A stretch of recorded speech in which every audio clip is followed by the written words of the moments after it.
जितना मुश्किल Brian Lara और सचिन तेंदुलकर में से किसी को चूज करने में है, रोनाल्डो और मेस्सी में से किसी को एक को चूज करने में है, जितना मुश्किल सूरज और चांद में से किसी एक को चूज करने में है, उससे ज्यादा मुश्किल सवाल आज की डेट में जो है वो ये है कि राजकुमार हिरानी और एस राजामौली में से नंबर 1 डायरेक्टर कौन है। Guys, welcome back to another interesting episode of Filmi Charcha with Kunal. यार एक क्लिप आई, बहुत सारे कमेंट्स आए मेरे पास। पहले तो thank you so much for that कि जिसपे मुझे बोला यार कि इन दोनों डायरेक्टर्स में एनालिसिस करो अपना एंड चेक आउट कि कौन बेटर है। और उसके बाद जब मैंने देखा यार, रजनीकांत साहब की एक क्लिप थी, सुन लो पहले वो। राजमौली, राजकुमार हिरानी, इवंगेला तेरा जेम्स ऑफ सिनेमा इंडस्ट्री। तो इस क्लिप में रजनीकांत साहब ने ये बोला कि दो बड़े, उन्होंने 3 का नाम लिया बट मेजरली 2 की बात होती है कि राजकुमार हिरानी और राजामौली, ये दोनों इंडिया के जेम्स हैं, James. So that is a huge, इस उनके इस स्टेटमेंट ने ना काफी सवाल उठाए सोशल मीडिया पे, एंटरटेनमेंट इंडस्ट्री में काफी जगह डिबेट्स हुई। तो यार मैंने सोचा अपने व्यूअर्स के लिए, आप सबके लिए एक एनालिसिस, मैंने रिसर्च करी, एनालिसिस मैं भी लेके आता हूं जिसपे हम उनको चेक करेंगे विद डेटा कि एग्जैक्टली ऑन ग्राउंड सिचुएशन है क्या। गाइस ठीक है, स्टार्ट करते हैं फटाफट से, आपको बिना बोर किए। सबसे पहली बात करेंगे उनकी फिल्मोग्राफी पे। फिल्मोग्राफी की अगर हम बात करें, अगर राजकुमार हिरानी की अगर हम बात करें यार, तो उन्होंने अभी तक 5 मूवीज बनाई हैं, starting from 2003 Munna Bhai, returns, 3 idiots, PK and then finally 2018 में संजू। अभी सिर्फ जो करंट अपकमिंग की बात बाद में करेंगे। 5 मूवीज, 2000 करोड़ का टोटल वर्ल्ड वाइड धंधा किया। इंडिया की बात नहीं कर रहे, वर्ल्ड वाइड की बात करें तो मोटा मोटा 400 करोड़ पर मूवी किया है यार। मतलब 400 करोड़ अगर एवरेज निकालोगे तो बहुत ज़्यादा है, अगर उन्होंने स्टार्ट किया है 2000 डिकेड में। ठीक है, ये रही रानी जी की बात। राजामौली साहब की बात करें तो यार उन्होंने 12 फिल्म्स करी हैं अभी तक। ठीक है, not all are all time blockbuster, some are hit, some are super hits. Majorly अभी पिछले 5-6 साल से तो वो सारी बिगेस्ट ऑल टाइम ब्लॉकबस्टर दे रहे हैं। उनका 12 फिल्मों के साथ जो धंधा है with the span of 22 years, 22 साल के अंदर, उन्होंने शायद 2000 या 2001 में पहली पिक्चर बनाई थी, वो है 4000 करोड़ रुपए। 4000 करोड़ रुपए। तो गाइस अब भी एकदम से इस कंक्लूजन में मत बोलता यार उसके 4000 हो गए, उसके उनके अभी 2000 हैं, because there are multiple factors. Majorly जो राजकुमार राजामौली साहब की जो मूवीज हैं, उन्होंने 2015 के बाद बहुत शूटअप किया है, वेयर एज राजकुमार हिरानी साहब की movie very consistent, going from smoothly from start to end. उसका एग्जांपल ये है कि अगर मैं पीके और की बात करूं, बाहुबली की, बाहुबली 2 तो फ्रेंचाइजी में आएगी, बाहुबली 1 की बात करूं तो पीके देखो 340 करोड़ किया था, बाहुबली 1 ने किया था 302 करोड़, ऑल इंडिया की बात कर रहा हूं। और पीके ने वर्ल्ड वाइड किया था 770 करोड़ और बाहुबली ने किया था 650 करोड़। तो इसका मतलब यह है कि राजामौली साहब बाहुबली तक उतने बड़े बाहुबली डायरेक्टर नहीं थे पैन इंडिया में जो बाहुबली के बाद उनकी बनी। उनकी मेजरली जो मूवीज हैं उनमें सारा धंधा RRR, बाहुबली 2 इनके बाद हुआ है। बट दैट ये है इन दोनों का स्टेटस। सेकंड पॉइंट पे आते हैं जॉनर। यार जॉनर देखो, दोनों ही जॉनर बिल्कुल they are poles apart from each other. Rajamouli sahab देखो, पहले राजामौली साहब की बात करते हैं। वो एक डायरेक्टर है, मेजर डायरेक्टर है, वो सारे एस्पेक्ट्स में इन्वॉल्व हो गए, मेजर डायरेक्टर है। उनकी जो मूवी होती है that is larger than life movies, unbelievable kind of stuff बनाते हैं, हाई एक्शन बनाते हैं, हेवी वीएफएक्स के साथ। उनकी ऑलमोस्ट मैंने सारी मूवीज देखी हैं, सारा वीएफएक्स काफी कमाल का होता है और उनकी स्टोरी भी बहुत ज्यादा कमाल की होती है। Whereas on the other hand अगर हम राजकुमार हिरानी की बात करें, इट्स कंप्लीटली ऑपोजिट जॉनर, क्योंकि वो यार लार्जर देन लाइफ नहीं, वेरी सिंपलिस्टिक स्टोरी, बिलीवेबल सी स्टोरी बनाते हैं जो आप और मुझसे हमको लगेगा शायद हमारी स्टोरी है। वो राजामौली साहब के केस में नहीं है, इसमें राजकुमार हिरानी हमारी स्टोरी है। No actions, almost nil actions. ठीक है, कॉमेडी ड्रामा बहुत ज्यादा होता है इनकी मूवीज में, जो राजकुमार हिरानी की मूवीज में, सॉरी राजामौली की मूवीज में जो एक्शनेबल होता है और वो जो फीलिंग होती है वो इनके कॉमेडी और ड्रामा रिप्लेस कर देते हैं। वीएफएक्स ना के बराबर होता है, मतलब वीएफएक्स होता है but it's not a VFX heavy movie कभी भी। राजकुमार हिरानी की स्टोरी इनकी एक्स्ट्रा ऑर्डिनरी होती है। राजकुमार हिरानी की स्टोरी एक्स्ट्रा ऑर्डिनरी होती है ना, बिकॉज छोटी मूवी, छोटे बजट की वो मूवी बनाते हैं। राजामौली साहब बड़े बजट की मूवी बहुत ज्यादा बनाते हैं। ये दोनों में फर्क है। कॉमन चीज दोनों में क्या है यार, इन दोनों की मूवीज ना ऑडियंस के साथ बहुत जबरदस्त तरीके से कनेक्ट कर सकती है।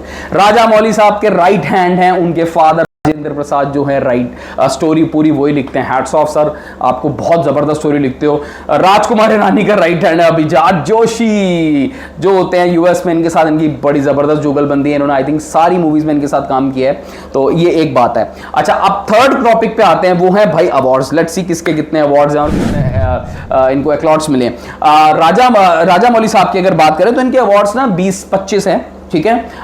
रीजन मैंने आपको बताया क्योंकि इनिशियली इनका स्टार्ट ना उतना वो नहीं था। राजकुमार हिरानी ना स्टार्ट से ही बहुत एक्स्ट्राऑर्डिनरी चीज बनाते हुए चल रहे हैं। स्टार्ट इनका थोड़ा कम था, ये ज्यादा शूटअप करे हैं,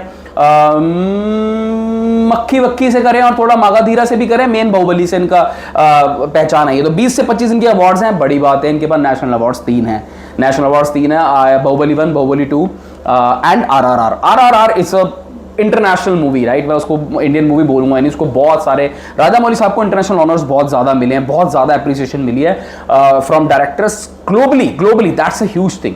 बात करते हैं राजकुमार हिरानी की। राजकुमार हिरानी साहब की गिनती नहीं है अवार्ड्स की, मतलब 70 के अराउंड इनके पास अवार्ड्स है। Again 3 national awards, tough fight, तीनों में बहुत जबरदस्त फाइट हो रही है। राजकुमार रानी बट्स ओवरऑल अवार्ड्स में बहुत ज्यादा आ गया, एंड ही इज द, देखो अभी मैं नेशनल अवार्ड्स की बात कर रहा हूं, बाकी सब अवार्ड्स की बात नहीं कर रहा क्योंकि वो हर रीजन के अपने अपने अवार्ड्स होते हैं, ठीक है। तो राजकुमार हिरानी, बट एक बात हाईलाइट करने वाली है, फिल्म फेयर अवार्ड्स अब तक जितने हुए हैं, जिस साल राजकुमार हिरानी ने मूवी बनाई है, he is the only director जो हर बार नॉमिनेशन में आए हैं for best film and for best director. That is a huge thing, right. So awards के मामले में चाहे राजा मौली साहब की थोड़ी कम हो, बट दैट डजंट मीन कि वो डायरेक्टर में उनको कम एप्रिसिएशन मिली है, बहुत ज्यादा एप्रिसिएशन मिली है, लेटली बहुत ज्यादा मिली। उनकी नेक्स्ट प्रोजेक्ट आई थिंक उनको बहुत और ज्यादा हाईलाइट करेगा। यार देखो, अब चौथा पॉइंट पे जिस पे बात करते हैं वो कहते हैं बेस्ट मूवी दोनों की कौन सी है। ये अपना पर्सन ओपिनियन है, मेरा ओपिनियन ये है कि राजा मौली साहब की मुझे RRR नहीं बेस्ट लगती है, मुझे बाहुबली 1 एंड 2 कॉम्बिनेशन लगती है। उधर बात करें अगर राजकुमार हिरानी की, तो मेरी फेवरेट है, आप लोग शायद थोड़ा सा हैरान हो गए, नॉट 3 इडियट्स बट मुन्ना भाई 1। That is the best film आया। उसका पहला सीन है ना, कोई भी दोबारा जाके YouTube पे देख लेना, कहीं भी देख लेना, मुन्ना भाई का पहला सीन देखना, पहले 10 मिनट देखना, it is an amazing sequence यार, मेरी फेवरेट वो है, ठीक है। पांचवी बात, अपकमिंग मूवी महेश बाबू के साथ राजा मौली साहब कर रहे हैं उनकी next, which is a huge visual heavy visual good story oriented movie, जो अफ्रीका के जंगल्स में अभी इनका प्री विजुअलाइजेशन चल रहा है। बहुत पैन इंडिया मूवी होगी, बहुत बड़ी मूवी अभी सुनने में लग रही है।